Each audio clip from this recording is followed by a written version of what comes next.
I wanted to talk about the second book in the Finding Home series. The first one was Bending Willow, and we talked about that earlier, about two sisters who are trying to find their way to their dad, and they go from Nevada to Idaho while avoiding the Amber Alert and ending up in Burning Man on the way.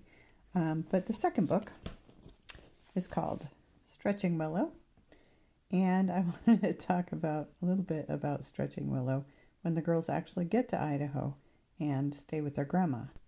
So the fun things about the second book, my grandma's farm is actually the location of the book in Wendell, Idaho.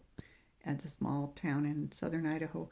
And so for me, it was really fun to write that because everything about the farm, the shanty on a sand hill, the grandma calls it, is what my grandma used to call her farm.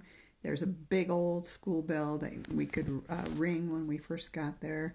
There's a big garden in the back. There's like a irrigation ditch that runs through the property, and a little shed, and we're always barn kittens. Everything that comes up about the barn, about the farm, was based on my grandma's farm. The grandma in the book is not based on my grandma, except that my grandma lived there until she was 90, and one time I visited and she was standing there in her waders because she'd been out cleaning the irrigation ditch.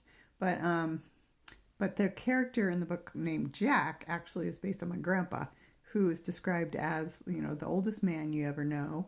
Bald, looks like kind of like a turtle, but drives like Mario Andretti and is stone deaf, right? And so you're screaming, Jack, turn off the blinker. Jack, the blinker's on. And he just couldn't hear you. And that was definitely a story about my grandpa.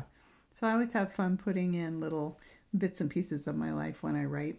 This book, this whole series, there are 5 books in the series, great for kids like age 8 and up. And the first book, represented Nevada at the National Book Festival in Washington, D.C. So it's a very popular little series. And it's adventure, it's friendship, it's family, it's trying to find a place in the world to belong. So that's why it's called the Finding Home series. What else can I tell you about it? I just love it, and I hope if you know someone young looking for a new series, it's a great little series to read. So thanks for listening.